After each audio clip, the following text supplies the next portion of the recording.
Ako ang inyong Lolo Pael at ito ang aking kwento. Pinakulam ng sariling anak. Nay, may papadala po ba kayo? Papunta na po kay tatay mamaya. Mula sa kusina ay lumabas ang kanyang ina. Nakabihis na naman na tila kita na ang kasingit-singitan. Napailing na lang si Bobet pagkakitang pumuputok sa makeup ang mukha ng kanyang ina. O Nay, saan po kayo pupunta? Malamang sa palengke. Saan pa ba ako pwedeng pumunta? Siya nga pala, nagluto na ako dyan ng pagkain. Tirahan mo na lang ako para mamaya, ha? At saka, may isang bungkos ng saging. Dalhin mo na lang dun sa tatay mo. Try niyo po kayang sumama, Nay. Alam mo naman na hindi ko po pwedeng iwan ang pagtitinda sa palengke. Kundi pare-pareho lang tayong magugutom. At saka, nakadalaw naman na tayo roon nung nakaraang linggo, di ba? Hindi naman pwedeng palagian, anak. May nag-aasikaso naman sa kanya ron eh. Ginusto yun ng lolo at lola mo, kaya pagbigyan natin sila. Sige po, kayo pong bahala. Kapag ginabi ka, doon ka na matulog, anak, para hindi na ako maghintay sa'yo. Hindi sumagot si Bobet. Kinuha niya na lang kaagad ang nasabing ulam at nagtira lang siya ng para sa ina. Pati ang bungkus ng saging na latundan ay kinuha na rin niya. Pagkatapos noon ay hindi na siya nagpaalam pa kay Aling Leyda. Sa totoo lang ay medyo nagdaramdam si Bobet sa kanyang ina dahil sa sitwasyon ng pamilya nila ngayon. Hinayaan kasi ni Aling Leyda na pansamantalang manatili ang asawa nitong nakaratay sa poder ng mga magulang nito o mother-father-in-law niya. Magtatatlong buwan nang nananatili si Ginoong Edgar sa poder ng kanyang mga magulang pero tila ba walang pinagbago ang kanyang kalagayan. Matapos maaksidente at mabaldado ay unti-unting lumala ang kanyang kalagayan. Pero parang baliwala lang yun sa asawa niyang si Aling Leyda. Sa katunayan, kaya nagdaramdam din si Boyet ay nakikita niyang kasing tila naging pabor pa para sa kanyang ina ang ganoong sitwasyon.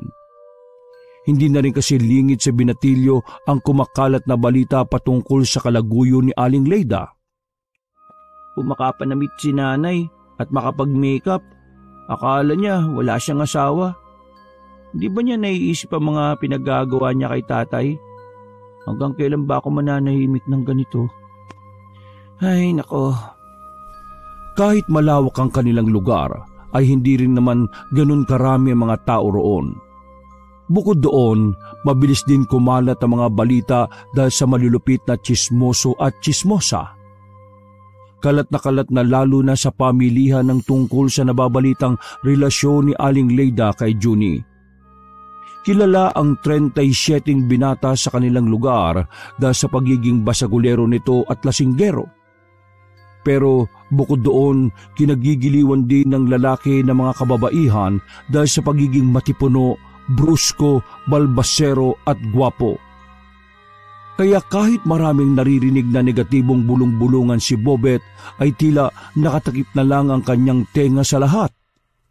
Sapagkat una, hindi pa rin naman niya nakikita ang ina kasama ang sinasabing kalaguyo nito at hindi pa rin umaamin si Aling Leyda o si Junie. Pangalawa, mas mahalaga sa kanya ang kalusugan ng Tatay Edgar niyang nanlulumo ngayon dahil sa pagkaratay sa banig. Pagdating ng payat na binatilyo sa bahay ng kanyang lolo at lola na nasa kabilang bayan ay nakita niya kaagad ang ama na nakaupo sa wheelchair habang nakadungaw sa malaking bintana.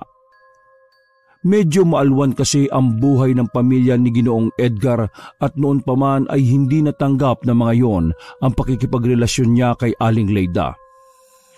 Kaya sa tuwing nandoon ang binata ay medyo naiilang din siya sa mga lolo at lola. Dahil nararamdaman niyang hindi rin siya tanggap ng mga ito. Kaya kung minsan naiintindihan din ni Bobet ang ina kung bakit naiilang tong dumalo sa asawa. Napabuntong hininga tuloy ang binatilyo nang maisip ang patungkol sa bagay na yon. Ay, pero hindi naman siguro dahilan yon para lokohin niya si tatay. Naantala na ang pag-iisip ng binata pagkakita sa kanyang ama. Ngumiti kagad ang Ginoo at lumapit sa kanya.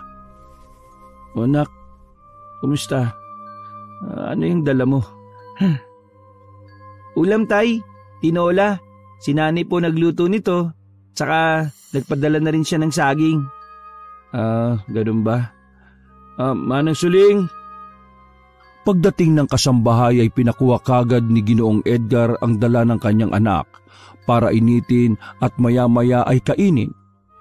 Nang umalis na ang may katandaang babae ay bumalik na sila sa pag-uusap. Bakit wala ang nanay mo, anak? Sobrang busy po talaga sa tindahan sa palengke. Alam niyo na naman po, di ba? Kaya po magpagaling na kayo para may katulong na ulit si nanay sa pagtitinda. Ngumiti lang ng pilit ang Ginoo habang ang kanyang anak ay pilit na pinagtatakpan ng ina. Marami-rami pa silang napagkwentuhan hanggang sa hindi nila namamalayan ang pagtakbo ng oras. Pasado 9:00 na ng gabi, ay nagdesisyon na ang payat na binata na umuwi sa kanilang bahay. Dito ka na lang matulog. May isa pa namang kwarto dyan, anak Baka abutin ka na ng hating gabi sa biyahe. Naku tay, baka po kasi mapuyat yung si nanay Hindi pa naman po ako nagpaalam sa kanya na dito matutulog. Baka nga kanina pa po nag-aalala yun Ay, sa bagay. O siya, paano? Mag-iingat ka sa biyahe, anak ha. Dalas-dalasan nyo naman yung pagdalaw sa akin para hindi naman ako nalulungkot dito. Sige po, balik na po kasi kayo sa bahay, tay. Hinihintay ko lang na sunduin ako ng nanay mo, anak. Ayaw ko namang maging pabigat sa inyo ng nanay mo. Kung handa na ulit siyang makasama ako, sasama naman ako pabalik Niyakap na lang ng payat na binata ang kanyang ama bago lumabas ng bahay. Hindi na siya nakapagpaalam sa lolo at lola niya sapagkat maagang natulog ang mga yon.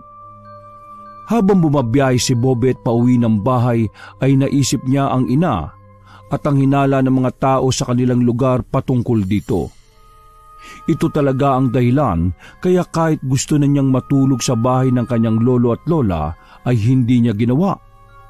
Kinukutubang kasi siya sa pupwedeng mangyari na hindi nga siya nagkamali. Pasado 10:30 na ng gabi, nang nasa tapat na siya ng kanilang bakuran ay nakita niya si Junie na kumakatok sa pinto ng kanilang bahay. Pagkadaka ay bumukas yun kung saan bumungad si Aling Leyda na abot tenga ang ngiti. Napasandal naman sa isang gilid ang payat na binata at lumapit ng kaunti habang pinakikinggan ng dalawa sa pag-uusap. Nang pinagmamasdan niya ang ina, ay kitang-kita rito ang pagkagiliw habang kaharap ang kalaguyo. Kung ganun, totoo nga talaga.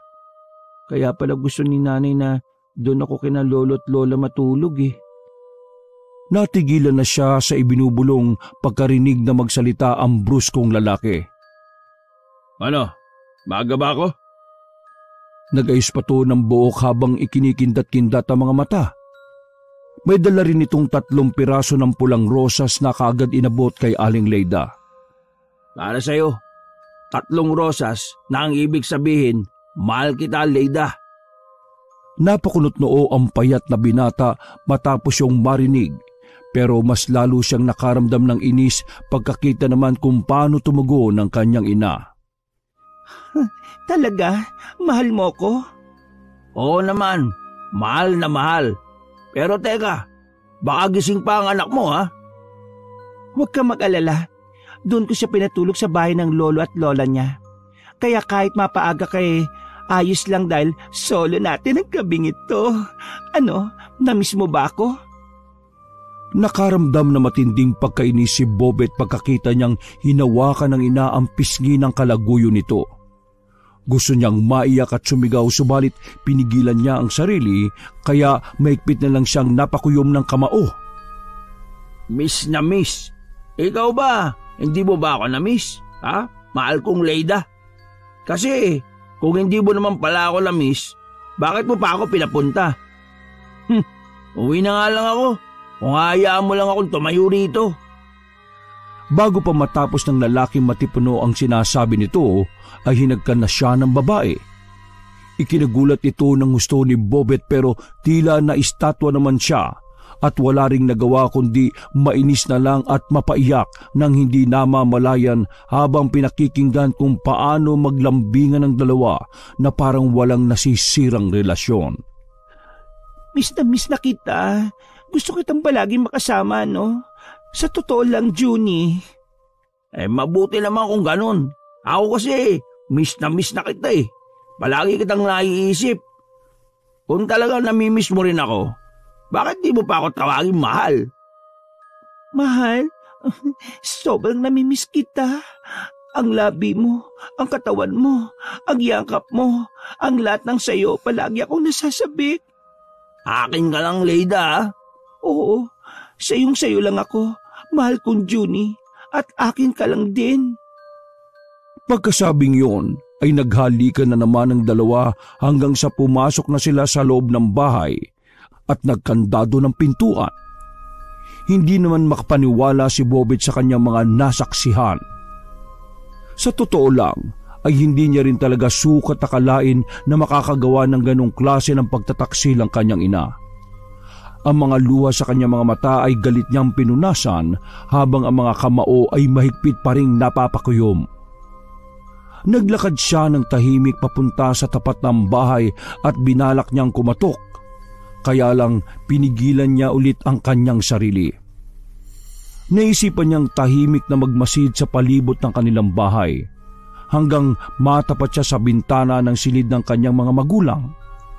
Mula roon ay tahimik at maingat siyang nagmasid sa milagrong ginagawa ng kanyang ina at ng kalaguyo nito. Nakita niya kung paano nagpaikot-ikot kwarto si Aling Leida at Junie habang nagpapalitan ng halik at halos mabunggo nila ang ilang mga gamit na naroon. Nahulog pa ang picture frame na kung saan magkakasama sa litrato sina Ginoong Edgar, Aling Leida at Bobet na parang isang masayang pamilya. Dahil doon ay saglit na natigilan ng dalawa sa kanilang ginagawang kalaswaan at sabay na napatingin sa picture frame na nahulog at nabasag. Pagkakita roon ng babae ay sinipa niya lang ang nasabing picture frame na nabasag bago sila ulit magpatuloy sa kanilang kahalayan. Hindi maitim ni Bobet ang mga nakita niya at halos masok siya sa sobrang kalaswaan at pagtataksil na ginawa ng kanyang ina. Dahil doon ay hindi niya napigilang masuntok ang bintana kaya napatingin doon ang dalawang gumagawa ng milagro sa kalagitnaan ng malalim na gabi. Mabuti na lang ay kaagad siyang nakaalis sa lugar na yon bago pa siya makita. Pero alam niyang nakita siya ni Junie dahil nagtama pa saglit ang kanilang mga mata. Tumakbo ng tumakbo ang binatilyo hanggang sa mapadpad siya sa bungad ng kakahuyang pinangingilagan ng mga taga roon dahil sa maraming nagsasabing punong-puno ng kababalaghan ng loob nito. Nang ma-realize niya yon ay napaupo na lamang siya sa gilid ng isang puno at doon ay nag-iiyak at nagmukmok ng tuluyan. Ang sama mo, Nay. Paano mo nagawa to sa amin ni Tatay? Anong klaseng ina ka? Humagulgulo siya sa sobrang sama ng loob hanggang sa siya ay makatulog na lang dala na rin ng pagod sa mga nangyari. Kinabukasan ay maagang umuwi ng bahay si Bobet na parabang walang nangyari. Pagkakita sa kanya ni Nanay Leida ay hindi niya muna ipinahalata ang nalalaman niya tungkol dito. Maaga silang nagtungong mag-ina sa kanilang pwesto sa pamilihan. At katulad ng mga nakalipas na buwan, hindi pa naririnig ay kitang-kita at halatang-halata ni Bobet sa reaksyon ng mga mukha ng mga tagapalengke sa tuwing magagawi ang tingin sa kanilang ina. Nalulungkot man ang binata habang nakatingin kay Nanay Leida, pero may halong inis ang pakiramdam niya dahil parang wala lang ang mga yon sa ginang. Tila ba sanay na ito. Pagbukas ng kanilang tindahan ay bumungad kaagad sa paningin ni Bobet ang matandang babae na si Inang Lokreng. Tinawag tong Lokreng dahil sa sabi-sabing may sayad sa utak ang nasabing matanda na kapag sinusumpong ay nakakatakot. Nakatira si Inang Lukreng sa looban mismo ng iniiwasang kakahuyan, kaya may mga bali-balita rin patungkol sa kanya na isa siyang mangkukulam, mambabarang, engkanto, aswang at kung ano-ano pa. 70 years old na si Inang Lukreng kaya kulubot na ang balat, maputi na ang buhok at nakukuba na. Nakatayo siya at nakatingin ng masama kay Bobet dahilan upang makaramdam ng kilabot ang payat na binata. Matagal na panahon na rin kasi bago niya makitang magbukas ng tindahan ng nasabing matandang babae. Anak, bakit mo tinitingnan niyan si Inang Lukreng? Mag-ayos ka na nga rin ng mga paninda. Huwag mo nang pansinin yan. Sige po, Nay. Pumasok na ang payat na binata sa loob at mula roon ay pinagmasdan niya ang ina kung anong gagawin nito. Nagulat pa siya dahil biglang tinanguan ni Aling Leida ang matandang babae. Eksakto naman na dumaan sa area na yon si Junie kaya napaismid na lang si Bebot. Nakita niya kasi kung paanong pasimpleng kumarengking dito ang kanyang ina habang ngumingiti. Ngumiti rin si Junie at kumindat bago lumapit sa tindahan ni Inang Lukreng. Nagpapatulong kasi ang matandang babae sa pag-aayos ng mga paninda na siyang trabaho na matipunong binata sa palengking yon. Nakaramdam ng inis si Bobet pagkakita sa kanyang ina at sa kalaguyo nito na kahit pasimple ay tila lantara na ang ginagawang katarantaduhan. Napadabog tuloy siya nang wala sa oras dahilan para mapabaling ng tingin sa kanya si Aling Leida. Anong problema? Para ka naman nagdadabog, anak. Nahulog lang, Nay. Tinalikuran na niya ang ina at nagpatuloy na sa kanyang ginagawa. Mabilis na lumipas ang oras. Pagsapit ng tanghali kung saan ay nagpapahinga ang karamihan sa pamilihan katulad ni Bobet ay pasimpleng nagpunta si Junie sa kanilang tindahan. Nagulat naman si Aling Leida dahil naiisip niyang baka may makakita lalo na at nandun pa ang kanyang anak na nagtutulog-tulugan lang. Bakit ka napunta rito?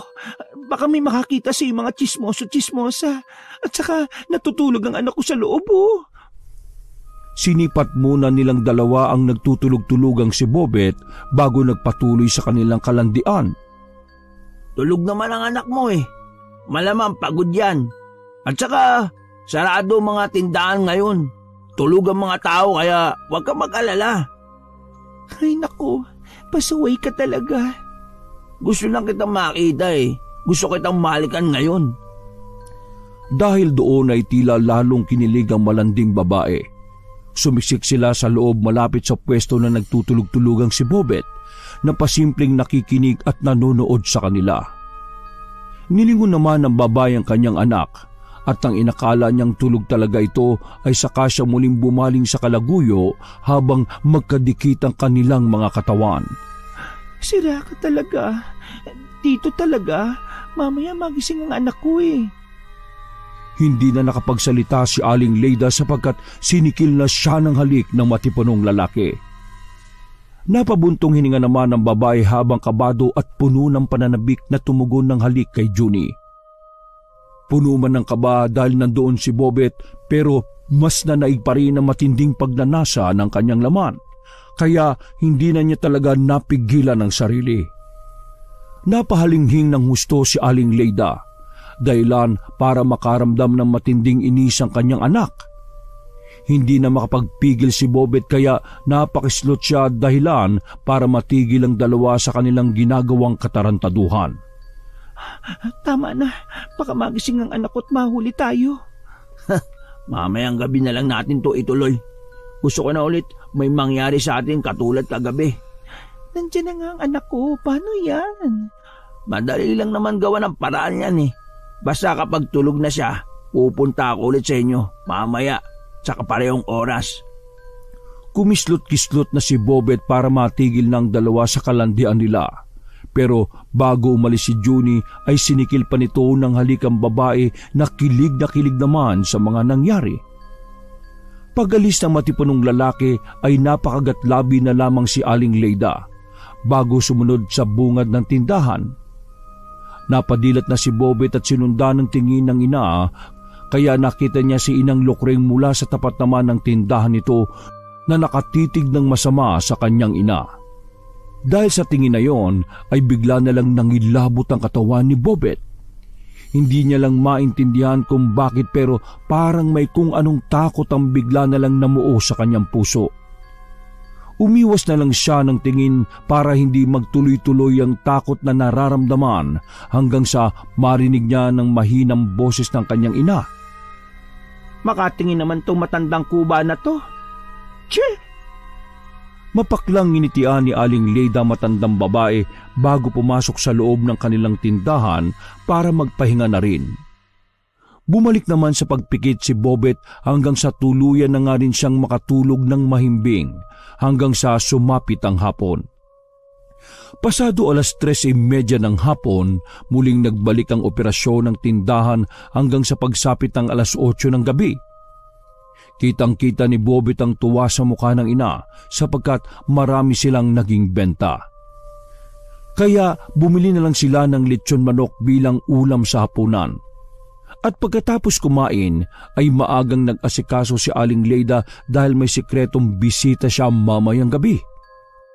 Paglabas niya ng banyo na katatapos lang sa pagsha-shower ay tinanong siya kaagad ng anak. Nay, kailan ulit natin dadalawin si tatay? Tumingin lang sa kanya ang babae habang nagtutuloy-tuloy sa paglalakad hanggang sa makarating sa kwarto nito. Pagkasara ng pinto ay saka siya sumimangot habang nagbibihis. Ikaw na lang muna siguro, anak. Alam mo namang busy tayo sa palengke. Kung pareho tayong dadalaw doon, walang magbabantay. Hindi niyo po ba namimiss ang tatay? Nagbihis muna ang ginang at paglabas nito ng silid ay saka niya hinarap si Bobet na seryosong nakaupo sa niluluma nilang kawayang sofa. Hindi naman sa hindi ko namimiss ang tatay mo, anak. Miss na miss ko na ang tatay mo sa totoo lang, pero anong magagawa ko?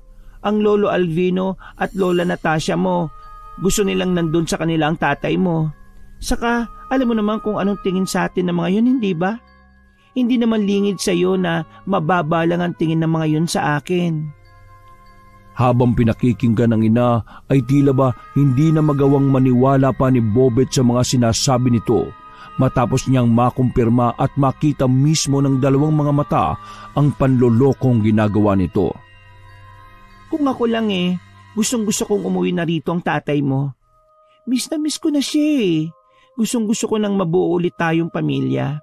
Ang kaso, kapag pinagpipilitan kong bawiin at iuwi rito ang tatay mo, baka lalo lang magalit sa akin ang lolo at lola mo.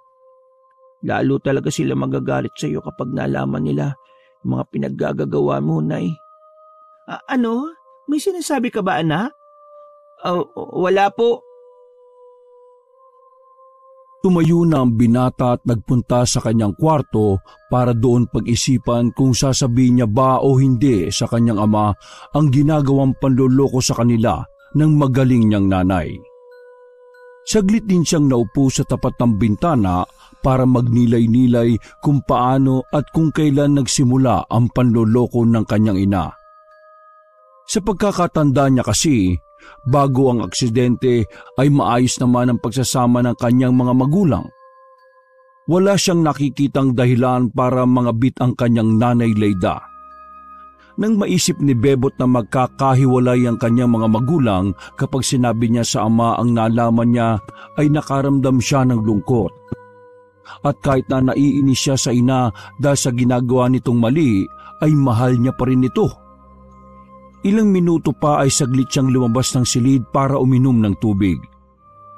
Nang nasa kusina na, ay napansin niya sa basurahan ang basag na picture frame.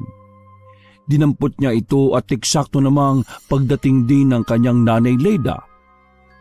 Bakit nasa basura na to, Nay? Kasi yung picture frame nabasag. Oo, nabasag. Pati yung picture natin. Lalong nagkaroon tuloy ng pagdaramdam ang payat na binata kaya kinuha na lang niya ang picture at naglakad na pabalik sa kanyang kwarto. Nagkulong siya roon at nakatulog habang yakap-yakap ang nasabing larawan ng masaya niyang pamilya. Pagsapit ng 12:00 ng hating gabi, ay napabangon si Bobet mula sa mahimbing na pagkakatulog.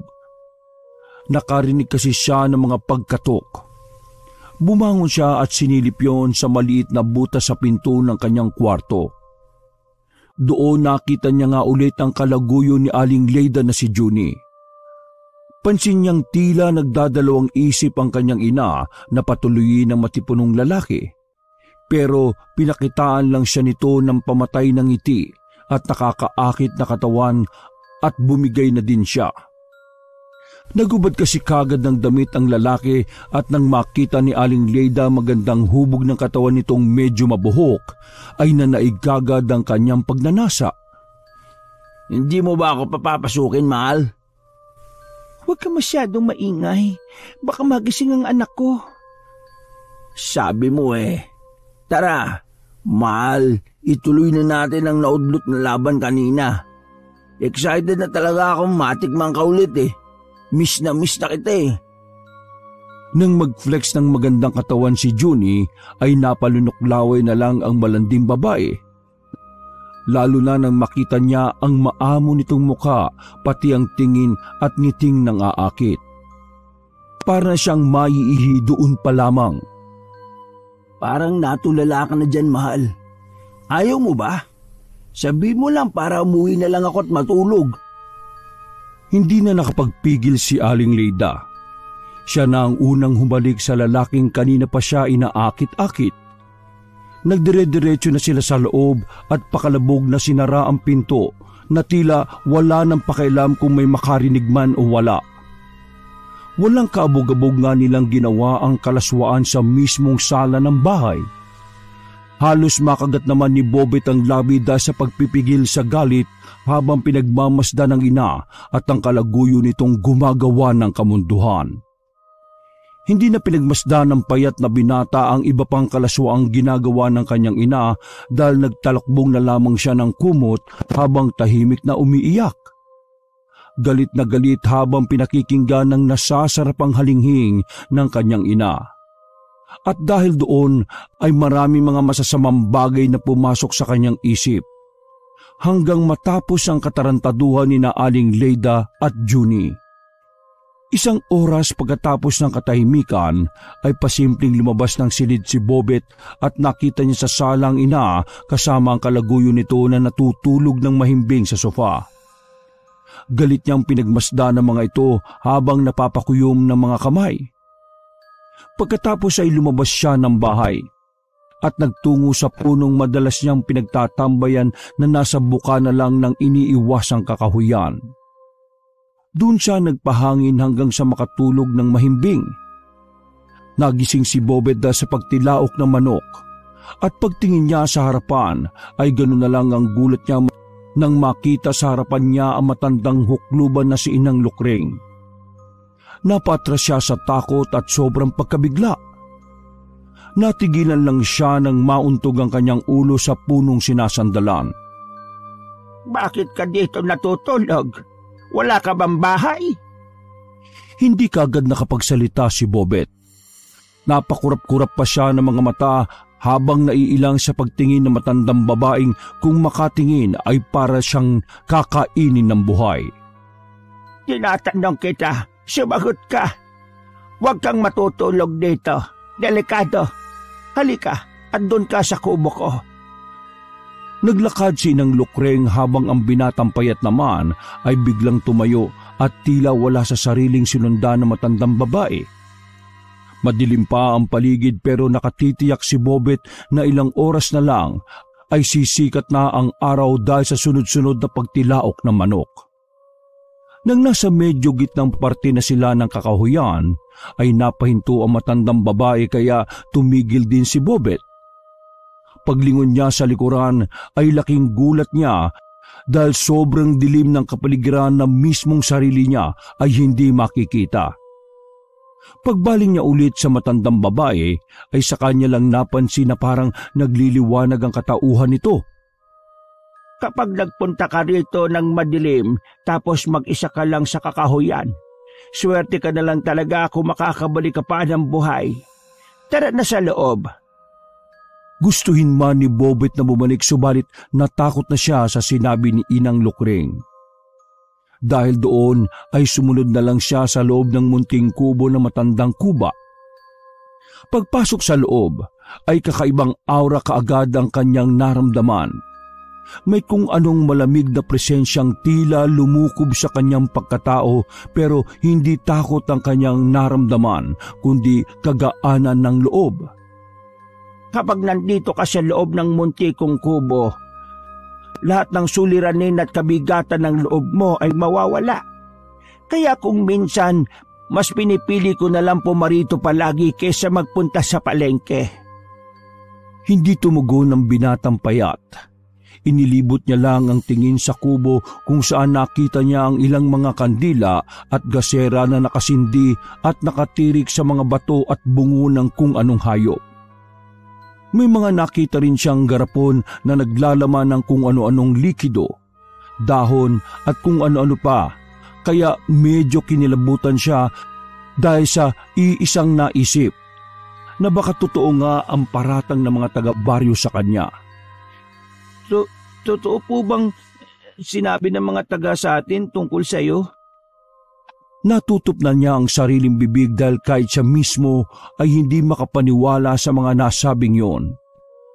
Pero sa halip na magalit ay tumawa lang ang matandang kuba, kaya lalong nagtaka si Bobet. Kung titingnan kasing maigi ay ibang-iba ang itsura ngayon ni Inang Lukring.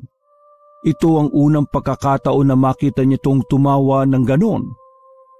Sa tuwing nasa palengke kasi ang matandang babae ay parang laging pinagsakluban ng langit at lupa ang pagmumukha nito at napakasama talaga kung makatingin.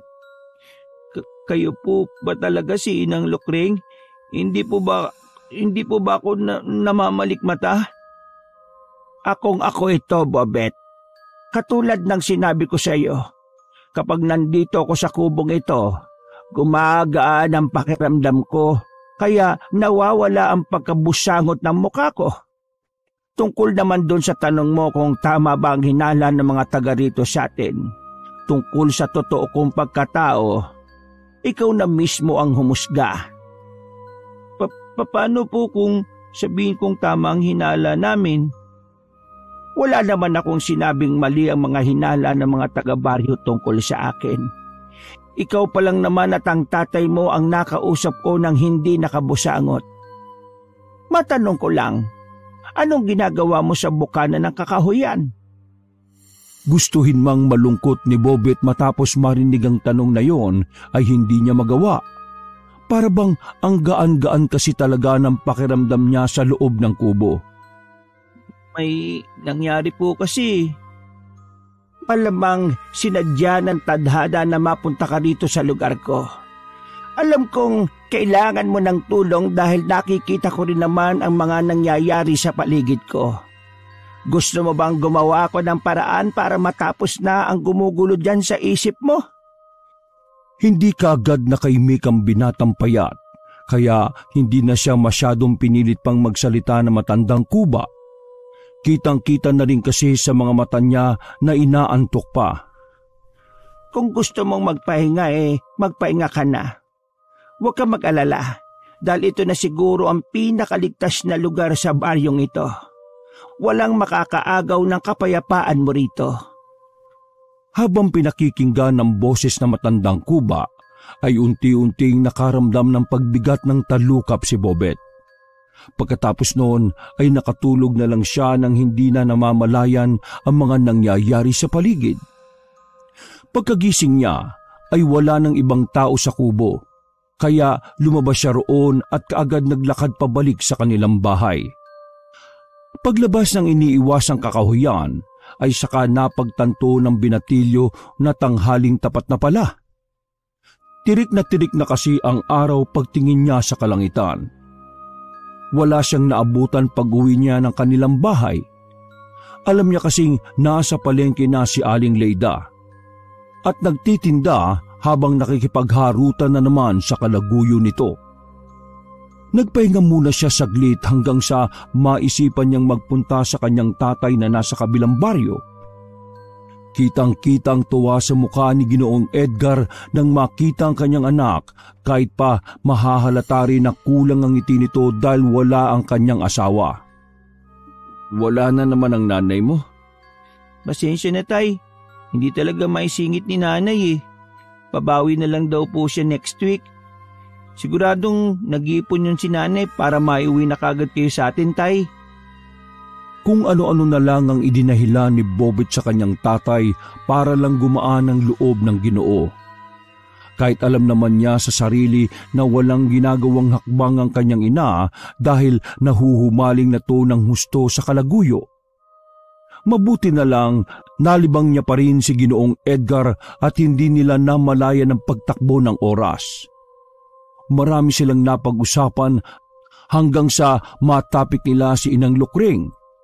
Naipasok kasi yun ng Ginoo sa usapan ng hindi sinasadya. Ay, tay, speaking of Inang Lukring, magkakilala po ba kayo? Kasi nabanggit ka niya sa akin eh. Nabanggit? Kailan pa kayo naging malapit ni Inang? Kanina lang po. Kanina? Bago ka pumunta rito? Napabuntong hininga ang binatang payat kaya mas lalong nagtaka ang kanyang ama. May hindi ka ba sinasabi sa akin, anak? Natulog po kasi ako sa kubo ni Inang Lukring eh. Kitang-kita ang panlalaki ng mga mata ng Ginoong nasa wheelchair matapos sabihin ni Bobet ang bagay na yon. Paano ka nakatulog doon, anak? Naintindihan mo bang delikadong kakahuyan? Bakit ka pumunta sa lugar na yon? Alam ko naman po yun eh. Kaya sa bungad lang talaga ako nagpunta. Kaso naabutan ako ni Inang Lukring doon sa puno kaya pinagpahinga niya ako sa tinitiran niya. Anong ginawa mo ron? Nag-away ba kayo ng nanay mo? Anak, sabihin mo nga sa akin ng totoo. Nag-isip ng idadayla ng binata kaya matagal bago siya nakapagsalita. Ano po kasi, nalasing po ako. Oh, naku, pasensya na po kasi napilit ako ng mga barkada ko eh. Ayoko naman makita si nanay na lasing ako kaya sa bukana na lang po ako ng kakahuyan na tulog. Huminga na lang ng malalim ang Ginoo habang nakatingin sa nag-iisa niyang anak. Pagkadakay nilapitan niya ito sa kayang wheelchair. Anak, kapag ganon dito ka na lang pumunta sa bahay. Mabuti na lang pala at nakita ka ni Inang Lukring. Sige po tay, pero nagtataka lang ako, bakit po sa gitna siya ng kakahuyan nakatira? At saka bakit niya hinahayaan ng mga tao na husgahan siya? Ngayon ko lang po na-realize na sobrang bait pala ni Inang Lukring, no? Sigurado naman nakita mo na ang loob ng kubo niya. Kaya sige, sasabihin ko na rin. Isang mabuting mangkukulam si Inang Lukring. At kaya siya nandun sa kakahuyan para bantayan ng mga taong pumapasok doon. Para hindi sila maligaw ng mga masasamang elemento o kung anumang nananahan doon. Nananahan? Oo. Punong-puno ng kababalaghan ng kakahuyan na yon kaya kahit dati pa, bibihira ang taong naglalakas loob na pumunta roon. Kaya sana ito nang huli na maririnig ko sa iyo na nagpunta ka roon, ha? Paano na lang kung wala si Inang Lukring? Sige po tay, pasensya na po talaga. Pagkatapos ng mahaba pa nilang pag-uusap ay pasado 5:30 na ng hapon. Pagkatapos magmeryenda ay nagpaalam na ang binatang payat sa kanyang ama. Ganon din sa lolo at lola niya.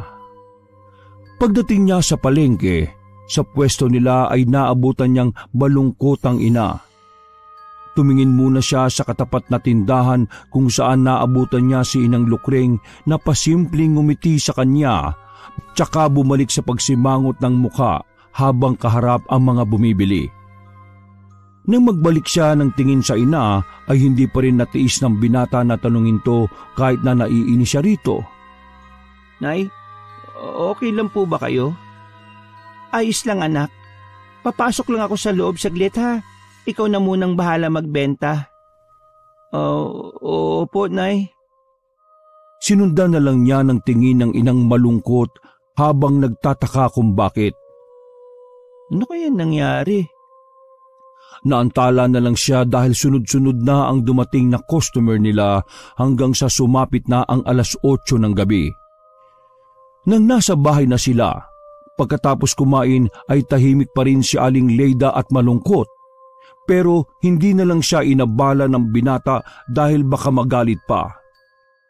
Habang naguhugas ng plato ay nauna nang nagpaalam ang kanyang ina na matutulog at binili na lang sa kanya ang pagkandado ng mga pinto at bintana nila. Mukhang magkaaway si nanay pati yung hayop na Junie na yun Sana magtuloy-tuloy na. Hindi pa man niya halos natatapos ang pagsasalita ay mayroon nang kumatok ng malakas sa kanilang pintuan. Tumigil siya sa paghuhugas at nagtungo sa sala pero nauna na sa kanya si Aling Leida na magbukas ng pinto. Doon ay tumambad sa kanilang mag-ina ang mukhang nanghahapo na si Junie. Tulong, mahal. Nangihina ako. Nang mahawakan ni Leida ang kanyang kalaguyo ay inaapoy ito ng lagnat. Nang mapayakap to sa kanya ay eksakto na rin na bigla na lang tumirik ang mga mata nito. Sa taranta ni Aling Leida, hindi rin alam kung anong gagawin kaya dumaus-us sila pareho at natumba sa sahig. Napatingin siya bigla kay Bobet na sa kanya lang din napansin. Magpapaliwanag ako, anak, Bobet, pero pwede bang tulungan mo muna kami? Ako pa talaga? Nay, ako ang patutulungin mo sa taong yan? Natigilan na ang binatang payat sa pagsasalita sapagkat umiyak na sa kanyang harapan ang ina. Naghalo tuloy ang inis at awa na naramdaman niya para dito kaya hindi na lang din nakaimik ang binata. Nak, please naman tulong. Tumawag ka ng tricycle. Baka kumapano si Junie. Mas inuna mo pang asikasuhin ng taong yan kaysa kay tatay? Pagkasabing yun ay umiiyak na lumabas ng bahay si Bobet at tumakbo palayo. Hindi na niya inintindi ang iba pang sinasabi ng kanyang ina. Pero nang makita siya ng tricycle ay sinabihan na niya kagad to pero hindi na siya sumama. Nagpatuloy siya sa pagtakbo hanggang sa mapadpad sa bukana ng iniilagang kakahuyan. Habang nakatingin sa kadiliman noon ay muling sumagi sa isip niya ang sinabi ng baldadong ama. Punong-puno ng kababalaghan ng kakahuyan na iyon kaya kahit dati pa, bibihira ang taong naglalakas loob na pumunta roon. Kaya sana ito na ang huli na maririnig ko sa iyo na magpupunta ka roon, ha? Paano na lang kung wala si Inang Lukre? Sorry, tay. Tumakbo siya papasok sa madilim na kakahuyan hanggang sa kahit ang sarili ay hindi na niya makita. Nagsumiksik na lang siya sa isang sulok at doon umiyak dahil sa sama ng loob. Inang Lukreng! Inang Lukreng! Mula sa hindi kalayuan sa madilim na kakahuyan ay unti-unting may sumulpot na maliit na liwanag. Sinundan niyo ng mga yabag galing sa kung saan at nang patingin si Bobet sa pinanggagalingan ng ingay ay napatanga siya pagkakita sa matandang babaeng kuba. Kanina pa kita hinihintay, Bobet. Naglakad ang dalawa hanggang marating nila ang tirahan ng matandang babae. Pagpasok doon ay naramdaman kagad ng binata ang kaginhawaan, kaya malumanay siyang napaupo sa isang gilid habang ang ginang naman ay kumukuha ng maiinom niya. Inumin mo itong tsaa na kinatas ko sa halamang gamot na kulitis. Maganda to sa pakiramdam. Ginawa nga kaagad ng binata ang sinabi sa kanya at nang matapos na ay mas lalo siyang nakaramdam ng kaginhawaan. Kaya doon na siya kinumpronta ng matandang kubang mangkukulam. Anong nangyari? Bakit ka umiiyak sa kakahuyan? Nag-away ba kayo ng nanay Leida mo? Hindi po. Natigilan siya at nag-alangan pa na sabihin kay Inang Lukreng ang lahat. Kaya napangiti ng tipid ang matandang babae. Hindi kita pipiliting magkwento kung ayaw mo. Pero katulad ng sinabi ko sa iyo kahapon, nakikita ko ang mga nangyayari sa paligid ko. Si nanay po kasi, meron siyang, paano ko ba sasabihin to? Ano po kasi, Inang Lukring, si nanay at si Johnny, yung lalaking gwapong kargador sa palengke na ubod ng yabang at hangin. Meron silang relasyon ng nanay mo. Opo, paano niyo po nalaman? Ikaw na bata ka, oo. Magkatapat lang ang mga tindahan natin sa palengke. At sa dami ng mga tsismosa roon, tsak na hindi nalihim yon. Ebidensya na lang ang hinahanap ng tao. Nagpunta po sa bahay kanina lang si Kuya Johnny. Tapos nahimatay siya. Sabi ni nanay, inaapoy daw ng lagnat at nagpatulong pa sa akin na tumawag ng tricycle at dalhin sa ospital. Sa inis ko po, tumakbo ako at nagpunta sa Kakawayan para ulit sana makisilong sa inyo . Nakuyom na naman ng binata ang mga kamao. Subalit kahit naiinis siya, ay tila merong pumipigil at napapalitan kaagad ng kagaanan ng bigat sa kanyang dibdib. Ano bang pakiramdam mo ngayon? Naiinis po ako. Galit na galit ako kay nanay, lalo na sa Juni na yon. Pero bakit parang ang gaan-gaan pa rin ang pakiramdam ko ngayon? Dahil po ba to sa tsaa? Hindi ba sinabi ko na sa'yo na kapag nandito ka sa kubo, puro kagaan ng loob lang ang mararamdaman mo? Kabaligtaran kapag nandiyan ka sa labas ng kakahuyan, lalo na kapag kumagat na ang dilim. Ay teka, may ba tayo? Ano bang gusto mong gawin? Po? Dahil malapit sa akin ang iyong tatay, sinimulan ko ng bigyan ng leksyon ng taong sumisira ng inyong pamilya. Kung ganun, kayo po ang dahilan kung bakit masama ang pakiramdam ni Kuya Johnny? Oo, at dahil malapit ka rin sa akin, hindi ko naman magagawang bigyan ng leksyon ng nanay Leyda mo. Pero kung desidido ka na, sabihin mo lang at isang palipad hangin ko lang, maabot na ng sumpa ang nanay mo. Matagal na nag-isip ang binatang payat dahil nag-aalangan din siya at nakukonsensya.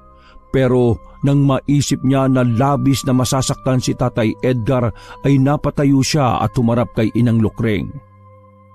Walang salitang lumabas sa bibig niya kundi pagtango. Kaya naman ngumiti ng tipid ang matandang mangkukulam bago nagsimulang magbigkas ng mga salitang nagpatayo ng mga balahibo ni Bobet. Pagkarinig doon ng binata ay bigla na lang siyang napaupo sapagkat ang ginhawang nararamdaman niya kanina ay bigla na lang nawala sa isang iglap. Bumigat ang paligid at tila nilukuban sila na matinding kadiliman. Sinundan niyo ng paghangin ng malakas na nagmumula galing sa labas ng kubo. Nang dumampi na ang hangin sa balat ni Bobet ay tumriple ang kilabot na nararamdaman niya, kaya napahimas siya sa magkabilang braso. Nagpatuloy naman si Inang Lukring sa pagbibigkas sa mga orasyon nito habang hinihiwaan ng matulis na bagay ang sariling palad. Inang, ano pong ginagawa niyo? Hindi na niya natuloy ang pagsasalita dahil nagpatuloy na ang matandang mangkukulam sa ginagawang ritual. Pagtulo ng mga dugo sa sahig ay mas lumakas ang hangin. Mas lumamig din ang paligid hanggang sa sunod-sunod nang mamatay ang mga nakasinding kandila at gasera sa iba't ibang sulok ng kubo. Umugong din na tila ba may kung anong presensyang nagpapaligid-ligid sa kanila kaya hindi mapakali si Bobet. Tahimik siyang nagmamasid na halata na sa reaksyon ng pagmumukha ang matinding pangamba. Sa tanang buhay niya ay ngayon lang siya nakaranas ng ganoong klase ng takot. Para tuloy siyang nalulunod lalo na nang magsimula nang gumapang ang takot na yon. Simula sa talampakan hanggang sa mamuuna ito sa kanyang batok. Nagsimulang bumilis ang tibok ng kanyang puso. Hanggang sa hindi na rin niya alam ang gagawin kaya kumapit na lang siya ng mahigpit sa inuupuan habang nakapikit at hinihintay na matapos sa matandang mangkukulam sa kung anumang ginagawa nito. Nagpatuloy ang matanda sa pagdarasal ng Latin. Umuyog ang kinauupuan ni Bobet kaya mas sumigpit ang pagkakahawak niya rito habang nakapikit at nagsasalita. Ano ba tong nangyayari? Sana matapos na to. Patuloy pa rin si Inang Lukring sa pagbabanggit ng ritual. Mas lumakas ang ugong na kanilang narinig at mas bubigat ang kapaligiran pagkatapos noon ay tuluyang namatay ang lahat ng nagbibigay liwanag sa kubo. Yumanig din ang paligid at makalipas lang ng ilang minuto ay biglang nawala ang lahat ng ingay. Tila binalot sila ng katahimikan kasabay ng biglang pagsindi ulit ng mga kandila at gasera. Pwede ka nang dumilat, Bobet. Marahan na nagmulat ng mga mata ang binatang payat na punong-puno ng kaba sa dibdib dahil sa nangyari. Ano pong nangyari, Inang Lukring? Pwede ka nang matulog at bukas malalaman mo ang sagot sa tanong mo. Hindi na umimik si Bobet sapagkat muling nanumbalik ang magaan na pakiramdam sa buong kubo. Pagkatapos noon ay bigla na lang ulit bumigat ang kanyang talukap hanggang sa hindi na niya na naman namalayang nakatulog na siya ng mahimbing. Kinabukasan, katulad ng nakaraang araw, wala na si Inang Lukring pagkagising niya. Pagtingin sa lamiseta ay may nakalatag na roon na tsaan ng kulitis para sa kanya. Kaya ininom naman niya kagad yon bago umalis sa lugar na yon. Pag-uwi ng bahay ay hindi niya naabutan ng ina, kaya dumiretso siya sa palengke subalit wala rin to roon. Sarado ang kanilang tindahan, maging ang katapat na tindahan na pagmamay-ari ng Inang Lukring. Nasaan kaya si Inang Lukring? Wala naman siya sa kubo niya. Si nanay din kaya? Natigilan na siya sa pagsasalita matapos mapansin ng ilang tindero at tindera na nakatingin sa kanya habang pasimpleng nagbubulungan.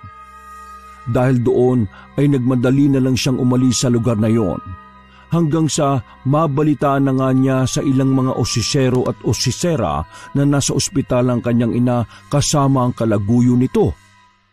Hindi alam ni Bobet kung ipapaalam na ba niya sa ama ang tungkol sa pagluloko ng kanyang ina. Kaya bumalik siya saglit sa kanilang bahay para makapag-isip-isip. Ano na, Bobet? Pupunta ka ba sa tatay mo at sasabihin ng lahat-lahat? O wag muna? Ay nako, nasa kaya si Inang Lukring? Bahala na nga. Ang nauna niya na lang naisip gawin ay puntahan ang sinasabing ospital kung saan dinala si Junie. Gusto niya kasing makita kung ano na rin ang lagay nito. Makalipas ang ilang minuto, pagdating sa ospital ay nalaman niya kung saang ward naka-admit ang kalaguyo ng kanyang ina. Pagdating doon ay hindi rin niya inaasahan ng makikita. Teka, bakit pareho silang nakahiga sa hospital bed? Eksaktong pagkasabi niya noon ay biglang kinumbulsyon ng nanay niyang walang malay. Pagkakita niya rito ay bigla siyang natulala, lalo na nang bumula ng husto ang bibig ni Aling Leyda. Para siyang naistatwa sa kinatatayuan at tinutulungan ng ilang nurse ang kanyang ina, ay nakatingin lang siya na parang lutang na lutang dahil sa mga nangyayari. Saka na lang may biglang pumasok sa kanyang utak patungkol sa nangyari kagabi. Naalala niya ang mga sinabi ni Inang Lukring na pagbibigay ng leksyon sa kanyang ina at sa kalaguyo nito. Nakulam ko ang sarili kong nanay. Naantala na lang siya ng mabunggo ng isang nurse na tutulong din sa matinding pagbula ng bibig ni Aling Leyda. Pagkatapos noon ay napalingon naman siya kay Junie dahil bigla na lang tong tinakpan ng puting kumot sa hindi niya maintindihang dahilan. Napatunong tuloy siya sa isipan sa hindi rin malamang kadahilanan. Anong nangyari kay Kuya Junie? Sa kanya lang napagtanto kung ano ang nangyari kay Junie nang isa-isang inalis ng mga nurse na naroon ang ilang kagamitan nito, bago ilipat sa isang stretcher. Patay na si Kuya Junie? Pagkalabas ng patay na katawan ni Junie sa ward na yon ay nabaling siya ulit sa ina na tumigil na sa pagbula ng bibig dahil sa naagapan ng mga nurse na naroon. Tiningnan siya ng isang babae at tinanong kung kaano-ano niya si Leyda. Nanay ko po siya eh. Ano pong nangyari kay nanay? Halata sa nanginginig niyang boses sa matinding takot na nararamdaman para sa kalagayan ng kanyang ina. Hindi niya rin kasi sukat akalain na ganun katindi ang tinutukoy na leksyon ni Inang Lukring. Ang mas ikinabahala pa ni Bobet ay baka sapitin din ni Aling Leyda ang katulad ng sinapit ni Junie. At nang marinig niya ang positibong tugon ng nurse ay guminhawa kahit papaano ang kanyang pakiramdam. Pero hindi pa rin siya nagpakampante sapagkat hindi pa rin daw ligtas si Aling Leyda dahil sa hindi pa rin natutukoy kung ano ang totoong findings nito. Doon niya naisip si Tatay Edgar, kaya lang ay hindi naman niya po pwedeng iwan ng mag-isa ang ina sa ganoong kalagayan. Akong may sala nito eh. Pinakulam ko si nanay. Hindi ko alam na ganito pala katindi ang leksyon na sinasabi ni Inang Lukring. At makalipas ang ilang minuto ay dumating na ulit ang manggagamot. Sa dami ng sinabi nito ay wala na halos maintindihan si Bobet, dala na rin sa kaguluhan ng pag-iisip dahil sa nangyari kay Aling Leyda na kagagawan niya mismo. Kaya pagsapit pasado 12:00 ng tanghali, ay pinakiusapan niya ang nurse na bantayan si Aling Leyda dahil pupuntahan niya ang kanyang amang naka-wheelchair lang din. Dahil sa awa, kaya pumayag na rin ang mga manggagamot. Mabilis na lumipas ang oras. Bago puntahan ng binata si Tatay Edgar ay hinagilap niya muna ang matandang mangkukulam, subalit katulad kanina, bigo rin siyang makita ito. Kahit pa pinuntahan na niya sa kakahuyan. Pasado 3:30 nang marating niya ang bahay ng ama at pagdating doon ay nakita niya ang wheelchair sa sala pero wala roon si Ginoong Edgar. Pagkakita niya kay Manang Suling ay nilapitan niya kagad ito at kinumpronta kung nasaan ang kanyang tatay. Nasaan po si Tatay, Manang Suling? Pinasunod siya ng matandang kasambahay sa isang silid na nasa pinakababa ng kanilang bahay. At mula sa tapat ng pintong nakasara ay iniwan na siya ni Manang Suling. Nang mawala na sa paningin niya ang kasambahay, ay saka niya ibinaling ang tingin sa nakasarang pinto. Napakunot-noo siya na punong-puno ng pagtataka. Ito kasi ang unang pagkakataon niya na makarating sa lugar na yon magmula nang mapuntahan niya ang magarang bahay na yon. May kwarto pala silang ganito. Sabi ni Manang Suling, kumatok na lang daw ako bago pumasok eh. Ano kaya ang ginagawa ni tatay rito? At saka, bakit nandun sa sala yung wheelchair niya? Naglakad na ang binatang payat at kumatok ng 3 beses sa nakasarang pinto. Pagkarinig niya sa mahinang boses ng ama mula sa silid na nagsabing tuloy ay ipinitan niya ang doorknob at marahang binuksan ang pinto. Nakita niya ang ama na nakaupo at tumiinom ng kung ano mula sa tasang hawak nito. Pamilyar sa kanyang amoy na yon, kaya napakunot-noo siya kasunod ng paglingon ni Ginoong Edgar sa kanya. Tay, tsaan ng kulitis ba yan? Oo anak, halika rito, maupo ka. May kailangan tayong pag-usapan. Dali-dali ngang umupo ang binata at nagtatakang pinagmasdan ng kanyang tatay. Ilang saglit pagkatapos ay muling uminom ang Ginoo ng nasabing tsaa ay bigla siyang tumayo na ikinabigla ng sobra ni Bobet. Ha? Tay, paanong nakakalakad na kayo? Ang tanong ko muna ang sagutin mo. Hindi ba't sinabi ko sa iyo na huwag ka nang pupunta sa mapanganib na kakahuyan? Bakit hindi mo pinakinggan ang sinabi ko? Laking pagtataka ni Bobet kung paano nalaman ng kanyang tatay ang tungkol sa bagay na yon. At bago pa siya makasagot ay nagsalita na ulit si Ginoong Edgar. Dumaan dito si Inang Lukring kanina at nagdala ng tsaa. Ipinaliwanag niya sa akin ang lahat ng nangyari pati na rin ang tungkol sa pangangaliwa sa akin ng nanay mo. Lahat yon. Alam ko ng lahat, anak. Hindi mo na kailangang ilihim pa. Hindi ko po intensyon na isikreto sa inyo yun, Tay. Naintindihan ko naman. At nagalit din ako sa kanya dahil sa kanyang ginawa, pero may magagawa ba ako kung yun na ang gusto ng nanay mo?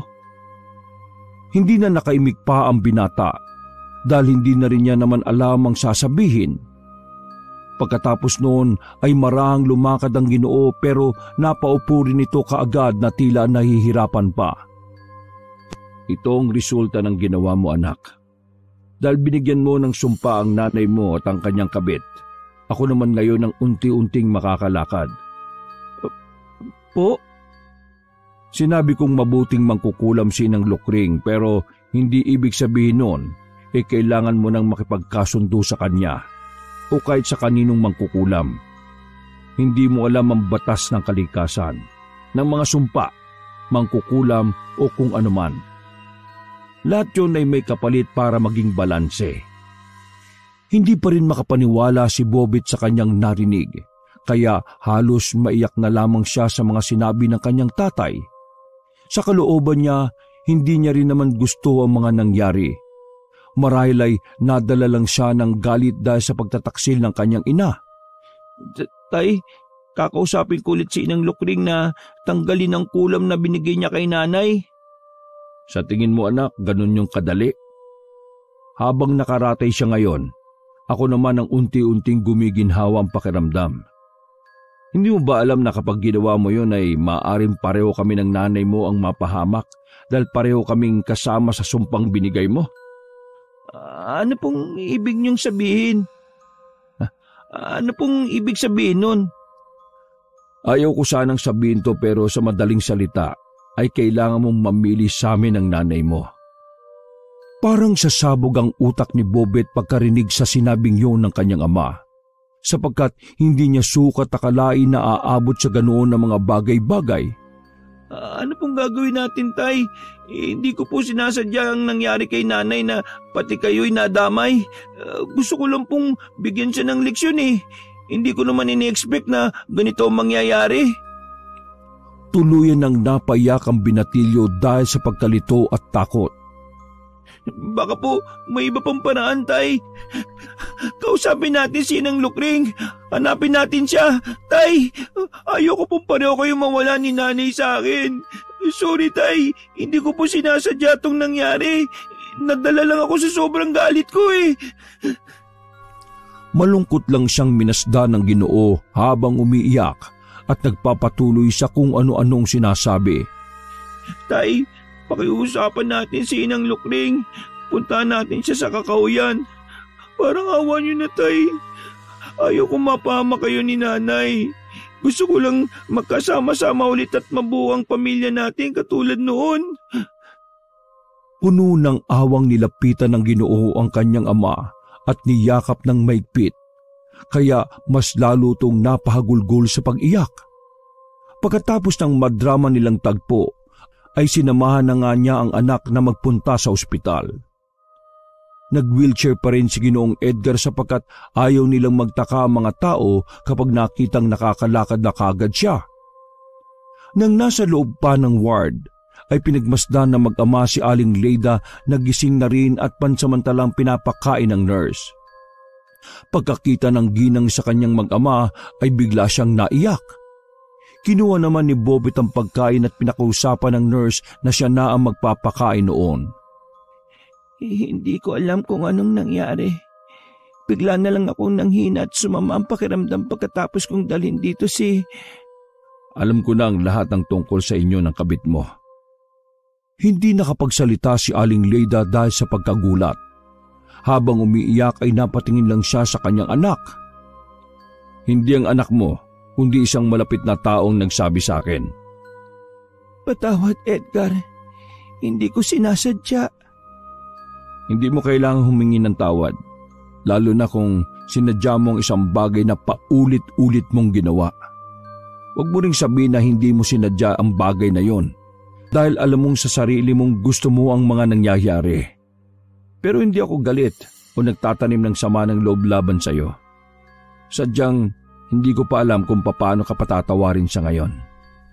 Umiyak na lang ng umiyak ang ginang habang pinagmamasdan lang siya ng mag-ama. At kahit gaano ang nangyari ay awang-awa pa rin si Bobit sa ina kaya niyakap niya ito ng mahigpit. Dahil sa ginawa mo, naudyukan mo ang anak natin na gumawa ng mga bagay na hindi maganda. Ito ang resulta ng ginawa mo. Ang buong pamilya mo ang nahihirapan. Kung ako lang ang tatanungin, gusto na lang kitang pabayaan katulad ng ginawa mo sa akin eh. Pero para sa anak natin, nandito ako. Pero katulad ng sinabi ko kanina, sadyang hindi ko pa alam kung paano ka patatawarin sa ngayon. Naintindihan ko. Sorry sa inyo. Anak, sorry sa iyo. Wala nang nagsalita sa kanila pagkatapos ng pag-uusap na yon. At makalipas ang ilang pang minuto nang makatulog na ang ginang, ay muling nagpaalam ang mag-ama sa nurse sapagkat may kailangan silang gawin. Mabuti na lang at pumayag ang naatasan nilang nurse dahil sinabihan to ni Ginoong Edgar na magdadagdag na lang ng ekstrang bayad. Pasado 10:00 ng hating gabi, nagtungo ang mag-ama sa iniiwasang kakahuyan. Gumamit ng flashlight ang dalawa hanggang sa makarating sila sa kalagitnaan ng kakahuyan kung saan naroon ang munting kubo ni Aling Lukring. Tay, pagod na po ba kayo? Medyo anak. Saglit lang Magpapahinga lang ako saglit. Hinayaan muna ni Bobit na magpahinga sa tabing puno ang kanyang ama hanggang sa mag-andap-andap ang dala nilang flashlight. Mabuti na lang ay lumabas na si Inang Lukring sa kanyang kubo. Madali kayo rito sa loob. Huwag kayong magtatagal dito sa labas kapag ganitong oras. Wala na ngang inaksayang oras sa mag-ama. Sumunod sila sa matandang mangkukulam hanggang makapasok sa kubo. Guminhawa kagad ang pakiramdam nila pagkapasok sa loob.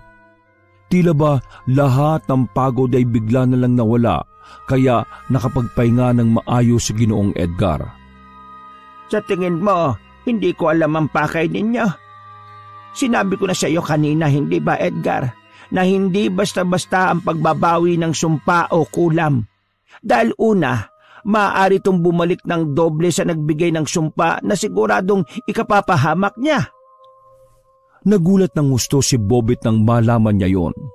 Hindi niya kasi talaga alam na ganoon ang consequence ng kanyang ginawa. Maari pala siyang mapahamak kung nagkataon. Pangalawa, pwedeng hindi pa rin umepekto ang pagbawi at mas lalong lumala ang sitwasyon ng pinagbigyan ng sumpa at ang mga kadikit nito. Inang, parang awa niyo na po. Bawiin niyo na po ang sumpa. Wala na akong paki kung bumalik sa akin ng triple o mapahamak ako. Gusto ko lang maligtas sa mga magulang ko at magkaayos ulit sila. Huwag kang tanga, bata. Kung mapapahamak ka lang din, paano pa mabubuo ang pamilya mo? Hindi na nakaimik si Bobet. Umiyak na lang siya nung umiyak kaya inakay na lang siya ng ama hanggang tumahimik siya. Nang tahimik na ang lahat, ay nagsimula na rin ng matandang babae. Naglapag siya ng isang itim na kandila sa maliit na lamesa sa pagitan nilang tatlo at doon pinagmasdan niya ang mag-ama. Bigkasin niyo pareho ang buong pangalan ni Leyda ng 3 ulit. Pagkatapos magbigkas ng mag-ama ay kaagad bumulong ang matandang mangkukulam na mga dasal na siya lang ang nakakaintindi. Ilang ulit niya yung binigkas bago siya tumigil at hinarap ang mag-ama. Habang nagpapatuloy ako sa pagdarasal ko, simulan na rin yung magdasal ng tahimik. Dahil sinasabi ko sa inyo, hindi madali itong gagawin natin. Lahat tayo ay maaaring mapahamak. Mahirap kapag galing sa kalikasan ng binitiwang sumpa. Matalim ang hangin, mapaminsala ang lupa. Nakakapaso ang apoy at nakakalunod ang tubig. Nagkatinginan lang ang mag-ama bago tumango sa matandang kuba. Nagsimula na siya sa kanyang ritual. Nagwika na siya ng panibagong orasyon. Nagsimula naman pumikit at magdasal sina Ginoong Edgar at Bobet katulad ng bilin sa kanila. Habang tumatagal sa pag-uulit ng orasyon ni Inang Lukreng ay mas bumibigat at mas lumalamig ang presensya sa buong paligid. Nagpatuloy naman sa pagdarasal habang napapakapit ng husto ang mag-ama. Damang-dama nila na tila may kung anong hindi kaaya-ayang puwersa ang bigla na lang lumukod sa kanila. Dahil doon ay napahawak si Bobet sa kamay ng ama habang pasimpleng idinidilat ang mga mata. Doon ay nakita niya kung paanong tila magapoy ang buong kapaligiran. Kaya pala pakiramdam niya ay sobrang init. Nang igala niyang tingin ay nagimbal siya sa nasaksihan. Iba't ibang uri ng demonyo at kung ano-anong nakakatakot na nilalang ang kanyang nakita dahilan para siya ay mapasigaw sa takot. Nasa impyerno na ba tayo? Pumikit ka at magdasal ng tahimik! Huwag mong puputulin ang ritual ko! Dahil doon na hindi na umimik pa si Boyet. Pumikit na lang siya ulit habang maigpit na nakakapit sa kamay ng ama at nananalangin ng taimtim katulad ng bili na matandang mangkukulam. Nagsimulang umugong ng malakas at unti-unting yumanig ang lupa. Nakiramdam lang ang binatang payat habang patuloy na nananalangin sa kanyang isip na sana ay matapos na ang lahat ng ito. Patuloy pa rin sa pagdarasal si Inang Lukreng. Ilang saglit pa ay nawala rin bigla ang mga ingay. Para bang kinain sila ng katahimikan na kahit ang ingay ng mga kuliglig mula sa labas ng kubo ay hindi nila maririnig. Kahit ang ihip ng hangin ay para ring tumigil sa loob ng silid. Nanatiling walang nagsasalita at gumagalaw sa kanila. Gusto rin sanang idilat ni Bobet ang mga mata para tingnan kung ano ang nangyayari kaya lang ay natatakot siyang baka makita na naman niya ang malaimpyernong lugar na nakita niya kanina.